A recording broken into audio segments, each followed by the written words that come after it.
दोस्तों, ये सच्ची कहानी कुछ ऐसे मजदूर की है। प्लेन क्रैश होने की वजह से फंस जाते हैं, पर वहाँ उनका सामना होता है कुछ मंगोलियन डाकुओं से। और सबसे खतरनाक चीज है यहाँ की गर्मी। क्या ये खुद को जिंदा रख पाएंगे, चलिए जानते हैं। कहानी शुरू होती है, यहाँ हम ईस्ट अमेरिकन ऑयल फील्ड के कुछ वर्कर को देखते हैं, जिनका काम है यहाँ से तेल निकालना। पर इन्हें गलत इन्फॉर्मेशन दी गई है, क्योंकि यहाँ पर कुछ ऐसा मौजूद ही नहीं है। इसलिए इन्होंने अपनी कंपनी वालों को कहकर खुद को वापस ले जाने के लिए बोल दिया है। और अभी थोड़ी देर में एक प्लेन आने वाला है जो इन्हें यहाँ से बाहर ले जाएगा। कुछ देर के बाद फाइनली इनका प्लेन यहाँ पर लैंड होता है, जिसका पायलट है फ्रैंक, जो कि एक माहिर पायलट है। और उसके साइड में उसका को पायलट जॉन, जो कि अभी नया नया पायलट बना हुआ है। लेकिन इन दोनों को ये नहीं पता कि आज इनकी कितनी बड़ी परीक्षा होने वाली है। अब ये परीक्षा क्या है, ये आपको कुछ ही देर में पता चलेगी। सभी वर्कर प्लेन में सारे सामानों को भरते हैं, जिसमें कुछ खाने पीने का सामान भी होता है, क्योंकि अब इन्हें यहाँ पर थोड़ी रहना है। जिसके बाद प्लेन उड़ान भरता है और ये भूल जाते हैं कि कुछ देर तक तो मंगोलियन रेगिस्तान के ऊपर से ही इन्हें गुजरना है। यहाँ पर किसी प्लेन को उड़ा पाना आसान नहीं है, क्योंकि थोड़ी ही देर में इनका सामना एक विशाल रेगिस्तान तूफान से होता है, जो कि इनके प्लेन को पल भर में ही अपने आगोश में ले लेता है। फ्रैंक कहता है कि हमें इसी के बीच से होकर आगे बढ़ना होगा। अगर वापस गए तो हमें कई दिन फ्यूल के लिए इंतजार करना होगा। जॉन उसका ऑर्डर फॉलो करता है और फिर दोनों प्लेन की स्पीड को तेज कर देते हैं। लेकिन मिट्टी के कंकड़ प्लेन के इंजन में घुस जाते हैं, जिसके बाद वो काम करना बंद कर देता है। और अब इनके पास कोई ऑप्शन नहीं था, ये खुद के प्लेन को यहीं पर लैंड करा। लेकिन लैंड कराने से पहले इनके साथ एक अनहोनी हो जाती है। जहाज की ऊंचाई इतनी कम हो गई थी कि वो उसके पीछे का हिस्सा एक चट्टान से टकरा जाता है, जिसकी वजह से पीछे रखा हुआ सारा सामान नीचे गिर जाता है। और अब उसे संभाल पाना मुश्किल था, इसलिए जहाज अब तेजी से नीचे आने लगता है। लेकिन इसी में एक मजदूर खुद को संभाल नहीं पाता और हवा के बहाव के साथ ही पीछे उड़ जाता है, जिससे कि उसकी मौत हो जाती है। यहाँ जो भी लोग जहाज में बैठे थे वो घबराए और डरे हुए थे। उन्हें अंदाजा नहीं था कि अगर वो नीचे गिरे तो मर भी सकते हैं। खैर, बड़ी ही मुश्किलों के बाद इनका प्लेन एक क्रैश लैंडिंग करता है। लेकिन तूफान अभी भी चल ही रहा है और इसलिए बाहर जाने का कोई मतलब नहीं बनता। जब ये लोग अपने आसपास देख तो इन्हें पता चलता है कि इनके कुछ साथी मारे जा चुके हैं। इसलिए वो जैसे ही तूफान रुकता है तो उन्हें बाहर ले जाकर गाड़ देते हैं। और ऐसा करने वाली एक लेडी थी, जो कि उस ऑयल फील्ड की वर्कर की हेड थी। वो अपनी नजरें चारों तरफ घुमाते हैं तो उन्हें समझ आता है कि वो असल में किस जगह पर है। वहां पर कोई जानवर भी खुद को जिंदा नहीं रख सकता, और वो तो एक इंसान है जो कि शहर में रह रहे हैं। ऐसी झुलसा देने वाली गर्मी में कैसे वो जिंदा रह पाएंगे। तभी एक आदमी फ्रैंक बताता है कि हमारे पास तकरीबन 20 से ज्यादा दिनों का खाना और पानी है, लेकिन यहाँ इतनी ज्यादा गर्मी है कि वो भी खराब हो जाएगा। इसलिए हमें सबसे पहले तो अपने खाने को प्लेन के अंदर सही से रखना होगा। सभी उसकी बात से हामी भरते हैं और फिर एक एक करके सभी चीजों को अंदर रख देते हैं। तभी एक वर्कर कहता है कि मैं यहाँ से चलकर बाहर निकल सकता हूँ, और यहाँ से 200 मील की दूरी पर चाइना का बॉर्डर है। अगर मैं वहां तक पहुंच गया तो मैं बच सकता हूँ। मेरे पास मेरा कंपास है जो किसी भी मौसम में काम कर सकता है, और मैं तो एक मैराथन रेसर भी हूँ। उसकी बातें सुनकर फ्रैंक कहता है कि ये जगह कोई रेसिंग ट्रैक नहीं है। यहाँ पर किसी भी इंसान का 1 किलोमीटर चल पाना 100 मील दौड़ने के बराबर है। अगर तुम एक गिलास भी पानी पिया तो उससे कई गुना ज्यादा पानी तुम्हारे शरीर से बाहर निकल जाएगा। तो इंसान कहता है कि अगर ऐसा है तो मैं सिर्फ रात में ही चलूंगा। लेकिन वो फिर भी मना कर देता है, क्योंकि ये रास्ता हर बारी चेंज होता रहता है, और इसकी वजह है हर रात यहाँ पर बहुत ही खतरनाक तूफान आता है, और उस तूफान से एक नई चट्टान बनकर तैयार हो जाती है। ऐसे में तुम बस गोल गोल घूमते रहोगे और फिर एक दिन भूखे और प्यास की वजह से मर जाओगे। तो इससे बेहतर है कि यहाँ हमारे साथ रहो और कम से कम कुछ दिन जिंदा तो रहोगे। वो मान जाता है, क्योंकि हर किसी को अपनी जान प्यारी है। अब इनके पास 2 ही रास्ते हैं। पहली तो ये अपनी खराब रेडियो को बनाने की पूरी कोशिश करें, जिसके बाद वो किसी को मदद के लिए यहाँ पर बुला सकते हैं, वरना ऐसे बीहल में ज्यादा दिन तो ये जिंदा नहीं रह पाएंगे। दूसरा ऑप्शन ये है कि ये टूटे हुए प्लेन को ठीक करें और फिर उसको उड़ाकर यहाँ से ले जाए। मुश्किल तो दोनों ही रास्तों में है, लेकिन जहाँ लोग अपने सपनों को पूरा करने के लिए एवरेस्ट तक चढ़ जाते हैं, तो ये खुद को जिंदा रखने के लिए ये चीज तो कर ही सकते हैं। देखते हैं ये आगे कर पाते हैं या नहीं। कुछ समय के बाद रात हो जाती है और ये रेगिस्तान में इनकी पहली रात है। बाहर तेज तूफान आया हुआ है और ये सब अपने प्लेन के अंदर सो रहे हैं। तभी डेविस नाम के आदमी को वॉशरूम आता है, तो वो बाहर जाता है, लेकिन इतनी तेज हवा में उसका पैर फिसल जाता है और वो नीचे गिरने लगता है। अब ऐसे रेगिस्तानी तूफान में अगर आप हल्का सा भी अपनी जगह से भटके तो गायब हो सकते हैं, और यहाँ भी उसके साथ यही होता है। वो बहुत कोशिश करता है अपने प्लेन तक वापस पहुंच जाए, लेकिन ये मुमकिन नहीं है, और ऐसे में वो मारा जाता है। अब अगली सुबह जब सभी लोग सोकर उठते हैं तो उन्हें डेविस कहीं दिखाई नहीं देता। वो सभी उसे ढूंढना शुरू करते हैं, लेकिन उन्हें वो कहीं भी नहीं मिलता। तभी तूफान फिर से एक बार आता है और इसलिए सभी लोग को अंदर जाने के लिए भागना पड़ता है। पर डेविस का भाई उसे ढूंढने के लिए दूर भागना शुरू कर देता है, पर वो लड़की उसे समझाती है कि ऐसा मत करो वरना तुम भी कहीं खो जाओगे। इसके बाद वो लेडी फ्रैंक के पास जाती है जो कि कैप्टन था इस प्लेन का। अब वो उसे पूछती है कि हमारे पास कितनी % चांसेस है यहाँ से बाहर निकलने के। वो कहता है कि सिर्फ 5%। अब ये सुनकर वो उस पर चिल्लाना शुरू कर देती है। तो वो कहता है कि मैंने किसी का ठेका नहीं ले रखा है, हमारे पास इंतजार करने के अलावा कोई ऑप्शन नहीं है, इसलिए जब तक हो सके इंतजार करो, क्या पता हमारी कंपनी वाले हमें ढूंढते ढूंढते यहाँ पर आ जाए। पर उसकी इस बात से वो लेडी नाखुश थी। वो जानती है कि ये नामुमकिन के बराबर है कि कोई उन्हें ढूंढते हुए यहाँ तक आए। अब इसी तरह से कुछ दिन बीत जाते हैं और हम 2 लोगों को देखते हैं जो यहाँ से अब बाहर जाने के लिए तैयार हो रहे हैं। उन्होंने पैदल ही सफर करने का फैसला कर लिया है और वो अपने साथ कुछ खाने पीने का सामान ले जाने लगते हैं। पर फ्रैंक उन्हें पानी ले जाने को मना कर देता है क्योंकि यहाँ पर पहले से पानी की कमी है। लेकिन वो आदमी उसकी बात नहीं मानता और इसी में हाथापाई होने लगती है। इसी में वो पानी भी गिर जाता और पूरा सत्यानाश हो जाता है। लेकिन इन सब के बाद उन लोगों ने तो उम्मीद ही छोड़ दी थी यहाँ से बाहर निकलने के लिए, क्योंकि आखिर कब तक यहाँ पर ये ऐसे ही लड़ते रहेंगे, मरते रहेंगे। एक न एक दिन इनका खाना और पानी खत्म हो जाएगा। लेकिन तभी यहाँ पर एंट्री होती है कि एलियट नाम के आदमी की, जो असल में कोई वर्कर नहीं था बल्कि वो तो यहाँ पर ऐसे ही टूरिस्ट था।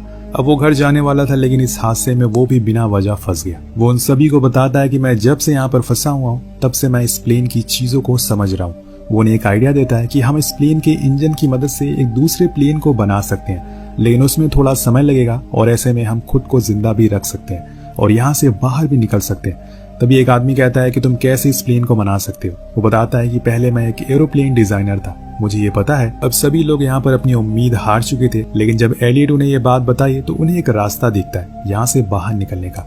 लेकिन फ्रैंक कहता है कि ये मुमकिन नहीं है, ऐसा नहीं हो सकता, इसलिए वो इस चीज के लिए इनकार कर देता है। अब अगली सुबह जब ये लोग उठते हैं तो इन्हें पता चलता है कि लिडिल भी वहां से गायब हो चुका है और अब ये लोग किसी और को खो नहीं सकते। तो वो लेडी जिसका नाम एली होता है वो सबसे कहती है कि मैं जा रही हूँ उसे लेने के लिए। अभी वो ज्यादा दूर नहीं गया होगा, लेकिन फ्रैंक कहता है कि रुक जाओ, मैं उसे लेकर आता हूँ। इसलिए वो एक बोतल पानी लेकर निकल जाता है उसे ढूंढने के लिए। और उसे कोई आइडिया नहीं है कि वो कहाँ पर गया और किस दिशा में गया। वो चलते रहता है और फिर एक दिन बाद उस जगह पर पहुंच जाता है जहाँ पर उनका प्लेन का पिछला हिस्सा गिरा था और वहीं पर उसे लिडल भी मिल जाता है। पर वहाँ उन्हें एक आदमी की लाश भी मिलती है और ये वही आदमी था जो उस दिन प्लेन हादसे के दौरान गिरा था। वो देखता है कि उसके शरीर पे कोई भी कपड़े नहीं है, उसे किसी ने गोलियां मारी है। वहां पर गोलियों के खोखे भी गिरे हुए थे। तभी लिडल कहता है कि हमारे पहले भी यहाँ पर कोई आ चुका है, मैं यहाँ पर अपनी घड़ी लेने के लिए आया था जो कि इस आदमी ने पहन रखी थी, लेकिन अब वो नहीं है और इसके कपड़े भी वो लोग ले जा चुके हैं। यहाँ फ्रैंक लिडल को साथ चलने को बोलता है लेकिन वो मना कर देता है क्योंकि वहां जाने का कोई फायदा नहीं है। वो कहता है कि तुमने तो प्लेन बनाने के लिए मना कर दिया और अब तो कुछ भी नहीं हो सकता, और तुमने ऐसा क्यों किया फ्रैंक। वो कहता है कि मैं किसी को एक झूठी उम्मीद नहीं देना चाहता। पर लिडल कहता है कि तुम बहुत ही मतलबी इंसान हो, तुम सिर्फ अपने फायदे के लिए सोचते हो। क्या तुम्हें पता है कि तुम्हारे एक हाँ की वजह से कितने लोगों के दिलों में एक जीने की उम्मीद आ जाएगी और उन्हें खुशी मिलेगी कि शायद वो अपने परिवार से मिल पाएंगे और कम से कम तुम उन्हें वो खुशी तो दे सकते। फ्रैंक उसकी बातें सुनकर कुछ नहीं कहता और फिर वो दोनों वापस आने लगते हैं। दूर से इनके साथी इन्हें देख लेते और इन्हें फौरन प्लेन के पास लेकर आते। अब ये सारी सिचुएशन के बारे में सोचकर फ्रैंक ने अपना इरादा बदल लिया था। वो सभी को बताता है कि वो कल से प्लेन बनाएंगे और इसमें सभी एक दूसरे का साथ देंगे। ये सुनकर लिडल बहुत खुश होता है और सभी लोग उसके इस फैसले से भी बहुत खुश थे क्योंकि कोशिश करने वालों की कभी हार नहीं होती और इन्हें अब पूरी कोशिश करनी है कि कैसे भी करके वो उस प्लेन की मदद से एक दूसरा प्लेन बना सके। अब इनका काम शुरू होता है, लेकिन ये लोग दिन में कोई काम नहीं करते क्योंकि इस समय तूफान आने के ज्यादा खतरे, इसलिए सभी रातों को काम करना शुरू कर देते हैं। इनके पास जो भी सामान मौजूद होता है उसी से काम चलाते हैं। लेकिन उसी रात इनके साथ एक अनहोनी हो जाती है। दरअसल इन्होंने जो मशाल और आग जलाने के लिए पेट्रोल रखा हुआ था उसमें वेल्डिंग करते समय चिंगारी चली जाती है, जिसके बाद एक बहुत बड़ा धमाका होता है और सारा फ्यूल यानी कि सारा तेल जल जाता है। अगले दिन सभी लोग उदास होकर बैठ जाते हैं क्योंकि उनके पास अब इतना ही फ्यूल बचा हुआ है जिससे वो प्लेन को लेकर उड़ सकते हैं। इसलिए अब इन सभी को दिन में काम करने के अलावा कोई ऑप्शन नहीं है। सभी इस झुलसा देने वाली गर्मी में लग जाते हैं और इनका सबसे पहले काम था प्लेन की साइड विंग को काट कर ठीक करना और फिर उसको सही सलामत उसी जगह पर फिक्स करना। लेकिन ऐसा करने का इनके पास सिर्फ एक ही मौका है क्योंकि इनके पास कोई क्रेन नहीं है जिससे वो उस विंग को ऊपर खींच सके। इसलिए अगर वो नीचे गिर गई तो सब कुछ बर्बाद हो जाएगा। सभी धीरे धीरे करके उसे ऊपर खींचते और फिर उसको एक ढांचे पर रख देते हैं और अब 3 लोग एक रस्सी की मदद से उसको आगे की ओर खींचने लगते हैं। लेकिन तभी वो रस्सी टूट जाती और विंग अपने आप आगे जाकर टकरा जाता है। सभी फौरन नीचे आते उन्हें लगता है कि अब वो टूट गया, पर प्लेन के अंदर से इनका एक साथी बाहर आता और बताता है कि उन्होंने एक कर दिखाया। वो जाकर उसकी सही जगह पर फिक्स हो गया जहाँ पर उसे होना था।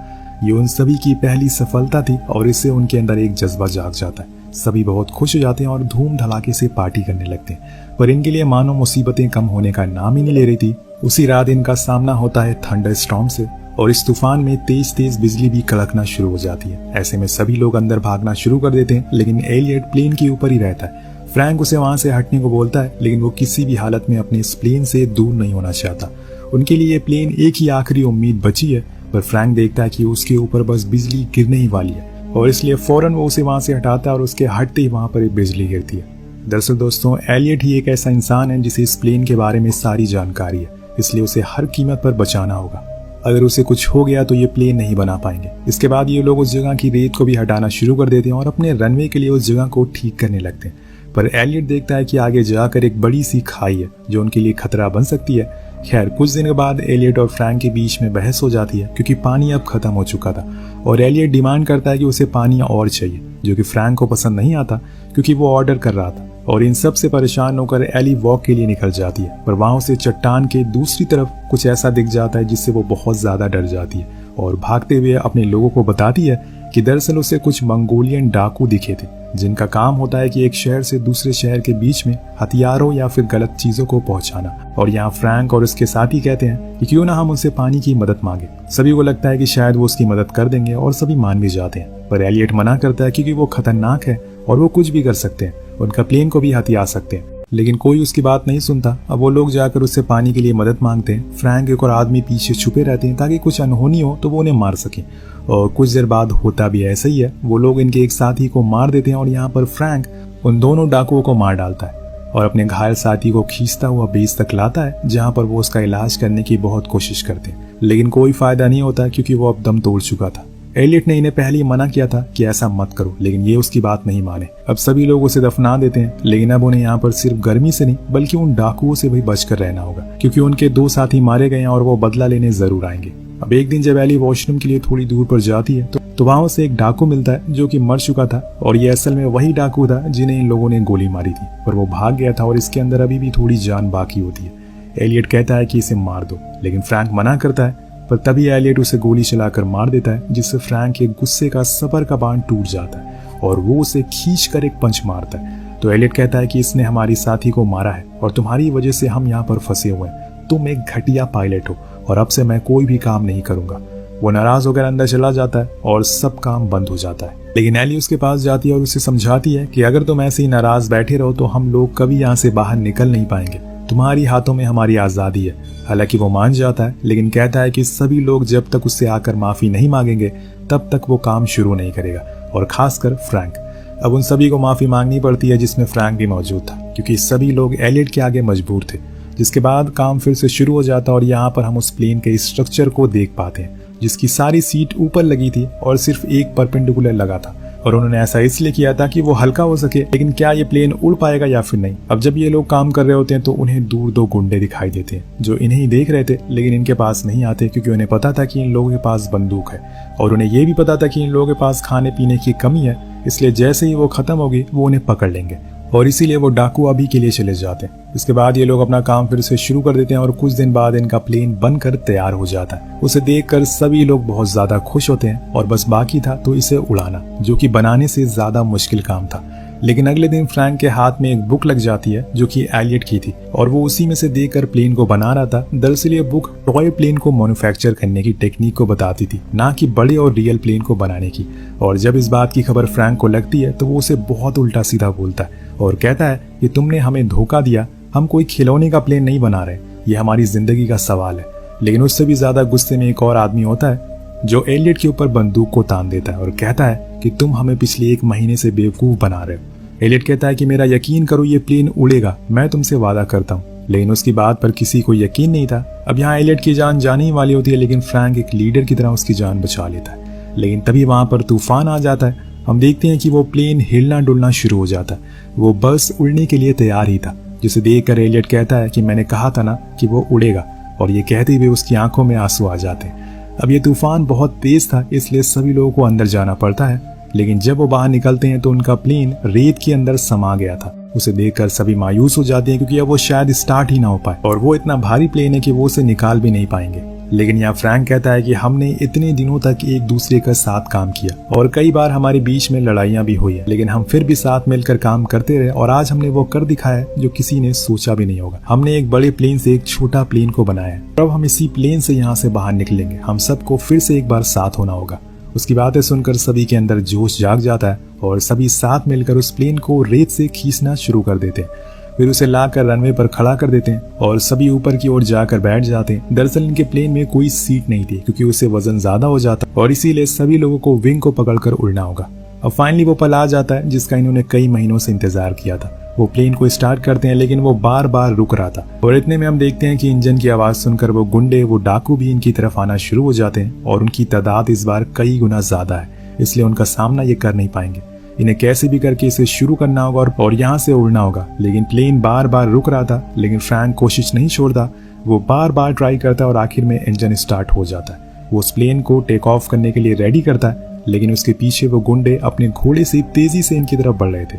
वो इन पर लगातार गोलियां भी चलाते रहते हैं। लेकिन दोस्तों तभी फ्रैंक उस प्लेन को लेकर तेजी से आगे बढ़ता है और आ जाती है वही खाई जिसके बारे में मैंने आपको बताया था और इनका प्लेन सीधा जाकर खाई में गिर जाता है। सभी डाकुओं को लगता है कि वो मर गए, लेकिन ऐसा होता नहीं। वो लोग ऊपर आ जाते हैं और आसमान की ऊंचाइयों को चीरते हुए आगे निकल जाते हैं। सभी के चेहरे पर एक स्माइल थी।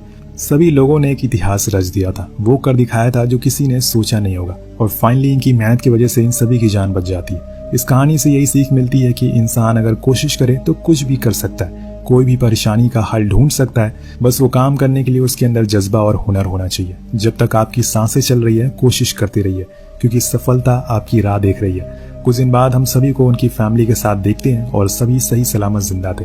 इसी के साथ ये कहानी ही खत्म हो जाती है। वेल दोस्तों, ये पूरी कहानी एक सच्ची घटना पर आधारित है। आपको कहानी कैसी लगी नीचे कमेंट करके जरूर बताएगा।